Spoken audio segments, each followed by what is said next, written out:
Hi, my name is Brian Fowler. I'm the product manager here at Öhlins, and I'm excited to introduce a new product line of ours called our Club Race damper sets. So these are based on our dual flow valve architecture, very similar to Road and Track product line, but these are tuned specifically for dedicated track cars. So much stiffer valving, no spring package. You'll work with our specialist to choose a spring package that's unique for your vehicle. And we're going to walk you through the step-by-step process of properly installing this set onto a popular track car in NA Miata. And we're going to go through adjusting damper length, adjusting spring preload, how to choose the spring package, as well as the clicker setting at the track at the end of the video. We are releasing this product line for a number of popular track car applications, anywhere from BMW, Porsches, to Miatas, BRZs, and GR86s. So let's go through the process of performing this installation on a NA Miata, and then we'll go to the track, validate the setting, and go through the entire process with you. So with our Club Race damper set, we've got a large range of applications, and one of them is the NA Miata, which is one of the most popular track cars out there. Thankfully, our friends at Chin Track Days are letting us borrow this car for this video work. And what makes it a good fit for this is how modified the car is. So it has a Honda K-Series engine swap, a lot of other modifications to lighten the car. Our compound Toyo Proxys RR tires, which are a really great fit for this application. And so we're going to be using it for the installation.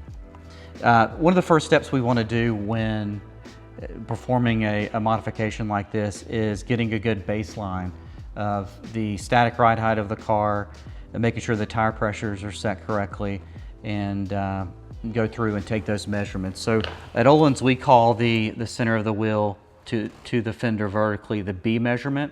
So you'd want to record this in your documentation just to have a good historical record of where the car was. You can also use B prime, which is from the lip of the rim vertically to the fender. Either one of those are a good reference, but the center of the wheel is nice because it does not take the wheel diameter into consideration.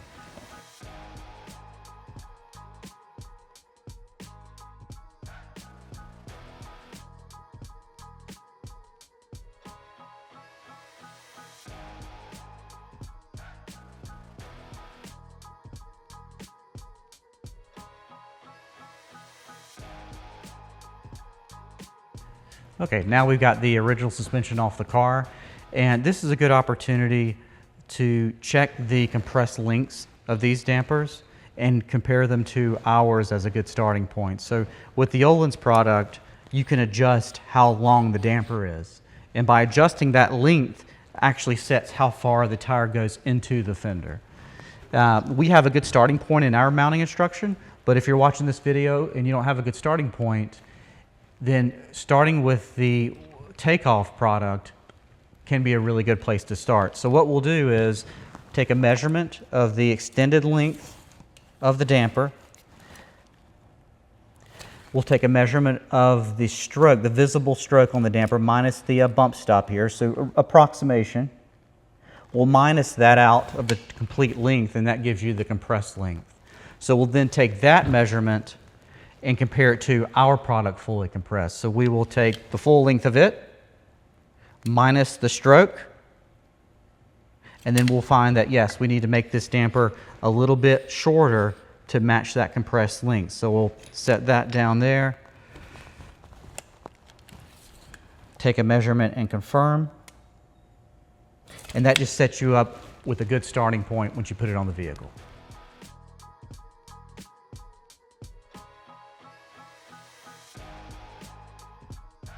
So we've got the rear shock installed. We still do not have the spring installed yet, and we've got the bump stop removed. We also have the sway bar link disconnected, and at this point we're looking in the fender well. We're trying to see if there was any rubbing originally. There was a little bit here at the top, and we can then adjust accordingly on this damper to prevent that from occurring. We also have the Öhlins spherical top mount installed on this car. These mounts actually are included with the damper sets when you buy a Club Race set for NA Miata, unlike some other kits that do not. So these do include that top mount. So the next step is we'll take this tire and install.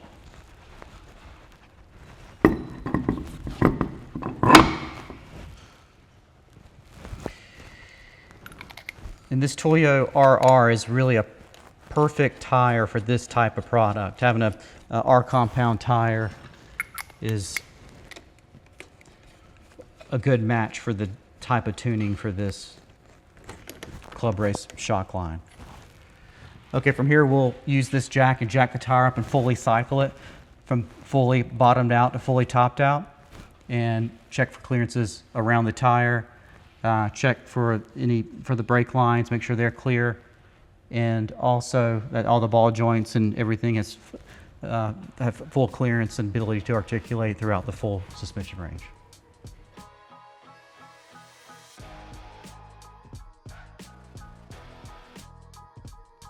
So now we have fully cycled the tire from full droop to fully compressed, and we have found the point where we want the tire to stop in the fender. We do not want it to go any further into the fender. It's going to make contact.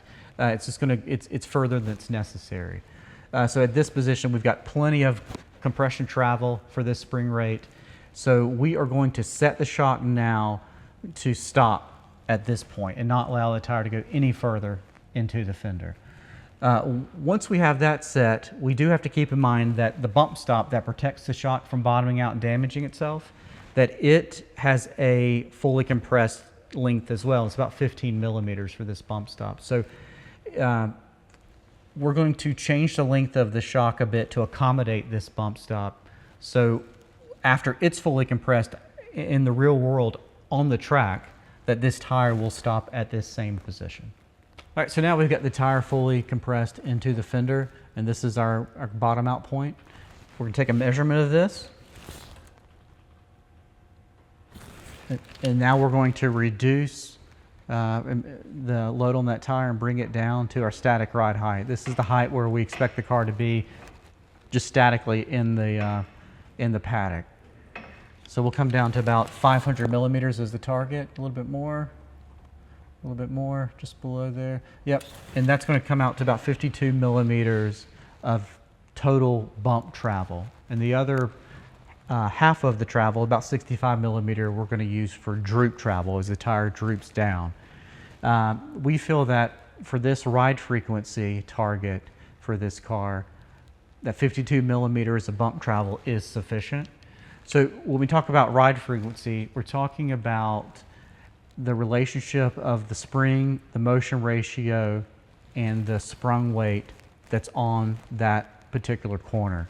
So when car enthusiasts talk about changing spring rates of a car, it's really difficult sometimes to compare them apples to apples. If you're speaking about spring rates for a Miata ND versus a Miata NA, they may be a bit different because of the weights and the motion ratios of the suspension.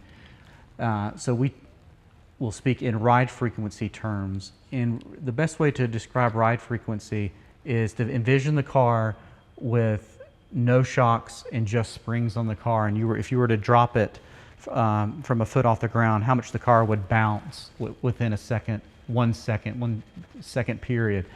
A race car maybe would bounce around 3 times. So you can imagine boing, boing, boing within 1 second. An old kind of 70s Cadillac, you can imagine if you dropped it, the springs would be very soft and it would go boing for 1 second, one full bounce down and back up.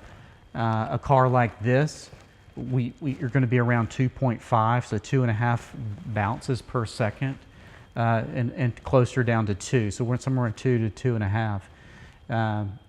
So what we want to do is think about ride frequency and how much total travel that the car really needs for that type of frequency. Those types of cars that have 3 hertz or higher ride frequency, they may only need an inch, inch and a half, 2 inches of travel.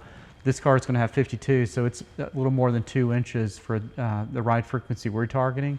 It's going to be a good starting point for this car.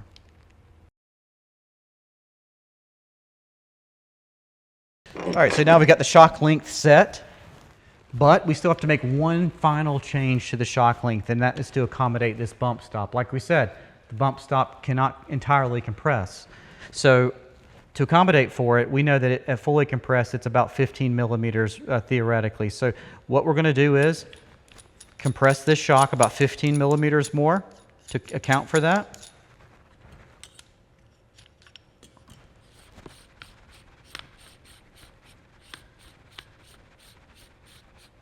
And there it is. That's our final setting for shock length. So from here, we can install the bump stop and then move on with our spring package installation. So to take the top mount back off, we remove the clicker adjuster at the top. Oop, here we go. And there is a little grub screw inside that we want to remove because it will fall out and you'll lose it. And we do keep those in stock, but let's hold on to that. Hold the shaft. Use an impact tool to remove the nut. And then we'll take that assembly off. With these kits, they do include a travel indicator, so we'll add that before the bump stop. Bump stop. We're going to put the mainspring on without the helper spring. We're going to discuss why in just a second. We're going to show you what the helper spring actually does.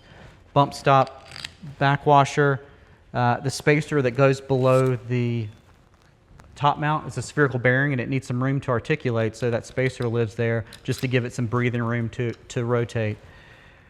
And then our nut. We're going to use an impact tool to run this down very carefully. We're not going to torque it. We're just going to gently run it down into place.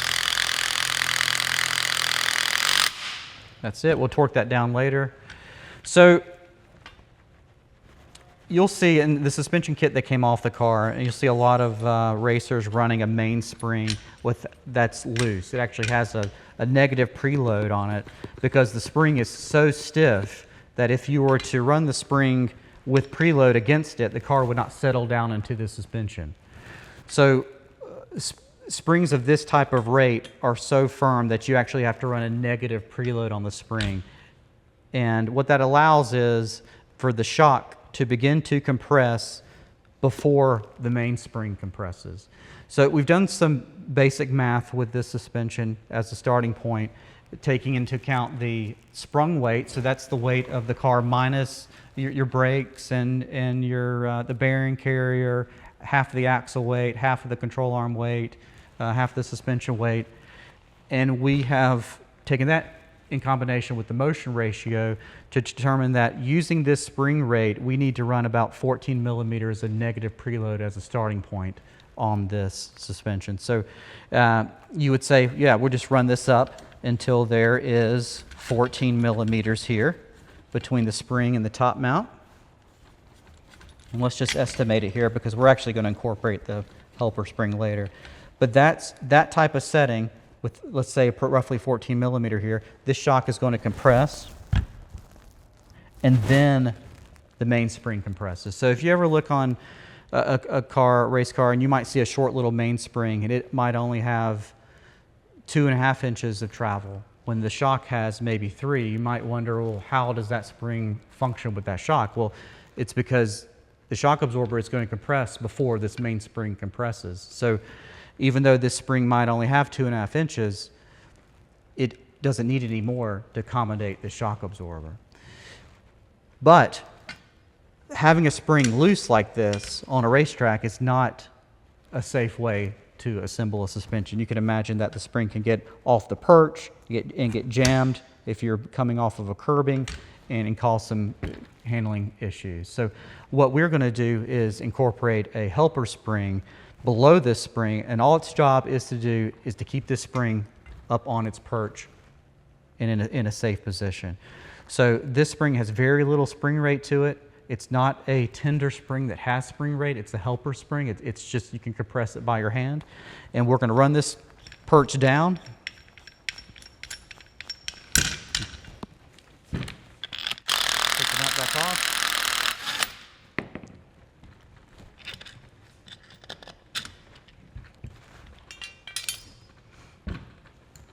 And add this add this helper spring with this perch here, this adapting perch to fit this mainspring. And then we're going to run the top mount back down into place. Bring this all the way down. We'll add the preload in just a second.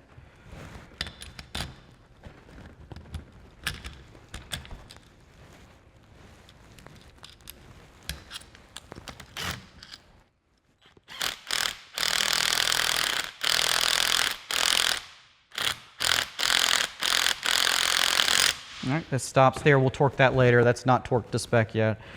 So you might wonder now, well, how much negative preload do you have? It's really difficult to say. We're targeting 14. So usually what I'll do is actually try to compress this fully and measure at the top.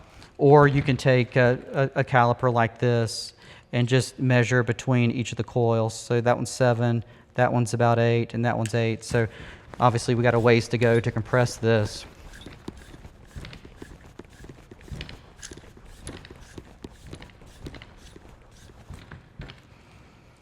Here we've got 5, 5, and 5, so it's pretty close. We just got another turn here. 6.5 and 7, so we're opening up just a little bit more. 7 and 7. So that's 14 millimeters of negative preload. So you can imagine that you're going to have to compress this helper spring 14 millimeters, then this spring will begin to compress, and you'll have the right negative preload on this suspension. So when we put this car back on the ground and we lock this lock collar, that it's going to come down into that static ride height position where we'll have about 52 millimeters of bump travel, and the car's ride height will be that target ride height that we originally measured when we brought the car in off the trailer.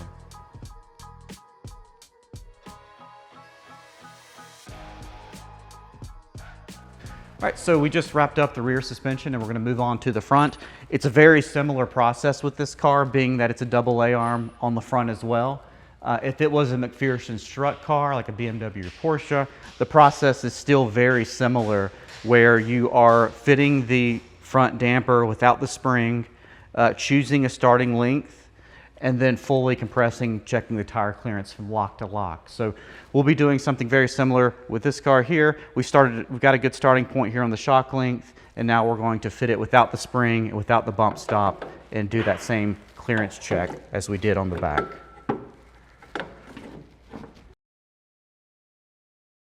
Okay, so we've got the front shock installed without the spring and bump stop, and we're taking a moment to check for any previous rubbing. It looks like at the top here, there was some rubbing previously. We've got the sway bar disconnected, and we're just looking at the brake lines, making sure everything looks normal. So we'll go ahead and mount this tire and run it up to its full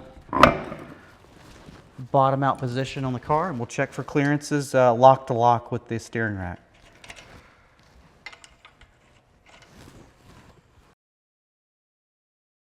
Okay, we've got the tire and wheel installed. We've got the suspension fully compressed with that starting point for the shock length, and it's looking pretty good. We've got good clearance of the tire with steering straight. Obviously, we've got pretty good clearance turning the wheel, a good portion of the steering here.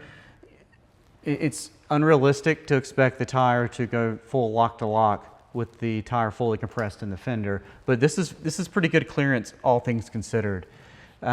So we're going to choose this shock length to move forward, and we're going to measure this fully compressed distance here and compare that to the static ride height, and also record full droop, so we'll know where we are in the suspension range at static ride height. We'll be able to do some calculations from there on negative preload, so we can get this static ride height set right off the bat with our preload setting.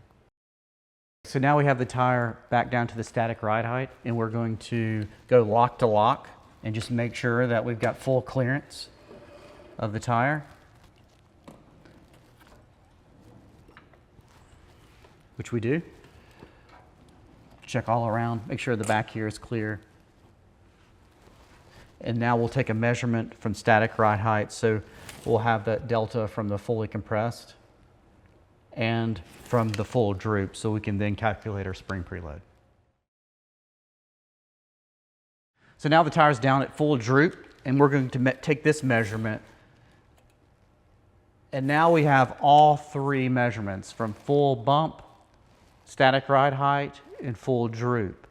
So with the delta between the static ride height and the full droop, which is 89 millimeters at the wheel, we can use that number to calculate back to what negative preload we need to place on the spring to get this static ride height that we prefer. So right now we're working with 67 millimeters of compression travel, or bump travel, 89 millimeters of droop travel. We're using a 120 Newton per millimeter spring to start testing with this car, which is about 685 pounds per inch. That spring, with about 510 pounds of sprung weight on it, will compress roughly 40 millimeters at the shock. That at the wheel is about 57 millimeters to get to just from the weight of the car compressing that main spring along here. So what we do is take the droop number, 89 millimeters, which is from static ride height down, and we minus what this spring will compress alone by itself, which is the 57 millimeters at the wheel. So that gives us a difference of 31 millimeters. In other words, the wheel must travel an additional 31 millimeters up before the mainspring begins to compress. Next, we convert the wheel travel into shock travel using the motion ratio of the shock. With the motion ratio of 0.7, every inch of wheel travel produces only 0.7 inches of actual shock movement. So we must multiply 31 millimeters times 0.7, which gives us approximately 22 millimeters. This is the negative preload value for the spring that we use. Okay, so we've got the front shock back off the car, and we are going to add the bump stop and the springs and get it ready to go back on. So just like the rear, what we're going to do is incorporate the bump stop compressed length, because this is going to hinder the shock from fully compressing like we had it on the front of the car.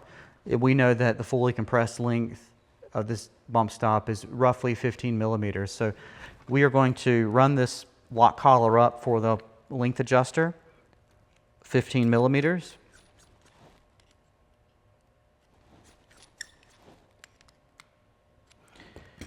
And adjust that length.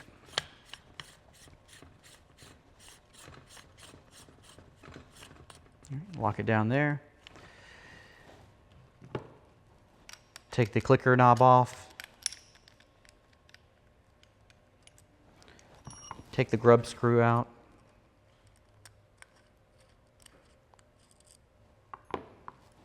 Remove the nut.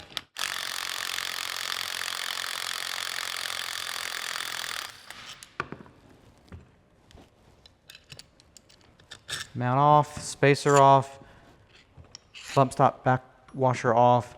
Now we're going to add the travel indicator on the shaft, bump stop, back washer, spacer. Okay, wait on that. We want to put the spring package on. So we're going to go with the, again, we showed on the previous, on the rear shock, just the mainspring to give you an idea of the negative preload, a better understanding of it. This time we're just going to go ahead and fit that helper spring with the adapter, mainspring, top mount, nut, and we're going to run the nut down carefully with the impact. We're not going to torque it with this. Again, we're just going to be careful with it and torque it later.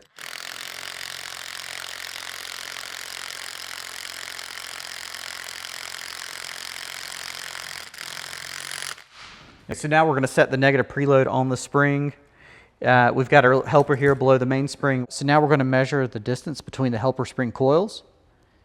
7, 8, 7. Okay, so we're right at 22 millimeters of negative preload. So we'll lock down the collar. And we won't actually send you down to spec. We'll just leave it loose because we're going to make some adjustments to the spring preload when we corner balance the car here later. So that is a fully assembled set. We'll put the, we don't want to forget to put our clicker knob on the top here. So we'll run that grub screw down, install the clicker knob.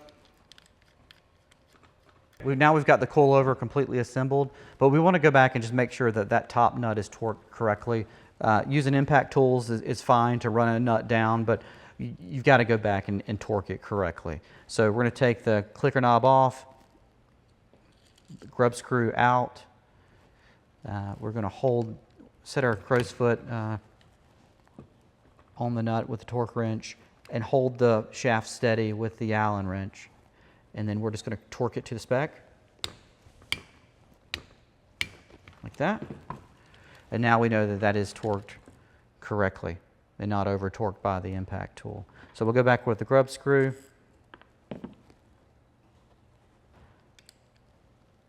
Our clicker knob on.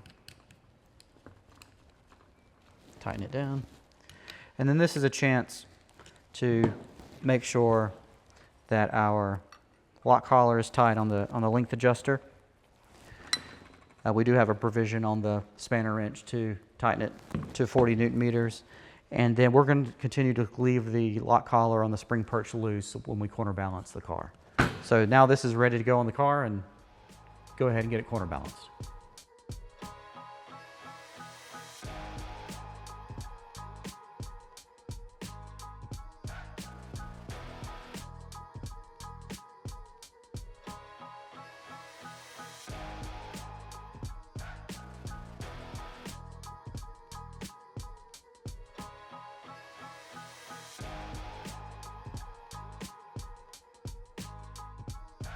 So now we've moved the car onto our shaker rig, which is going to function like a weight scales that you might have at your shop. We're looking at the weights now. We've got a great 50-50 weight distribution front to rear, but we're just a little bit off on our cross weights. So the left front and right rear are just a bit lighter than the left rear and the right front. So what we'll do, we'll add some preload to this right rear and try to bring this weight up a bit and get closer to a 50% cross weight, and then we'll be good to go to alignment.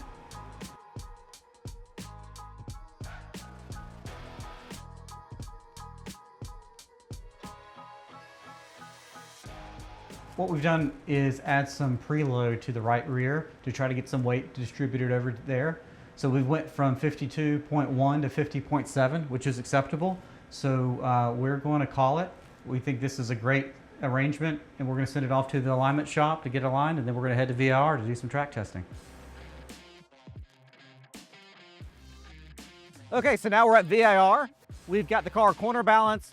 We've got the sway bars reconnected. We had to lengthen the right rear where we added preload to get the load off the sway bar so we could come in with the neutral sway bar. The tire pressures are checked. We got our clicker settings set at 10 clicks from full stiff. So that's about midway through the adjustment range. So we turn them in all the way till they stop, righty-tighty. Then we back them off 10 clicks. We wanted them to be about in the middle of the clicker range because the spring rates are about roughly in the middle of the range of adjustment for the dampers. So it's a good place to start. So we're gonna go out, make a few session runs. One of the driver instructors here is also gonna drive the car along with me to get some feedback. And then we'll make determinations if we wanna make a change to the clickers, spring rate change, sway bar stiffness change, and then we'll go out and retest again.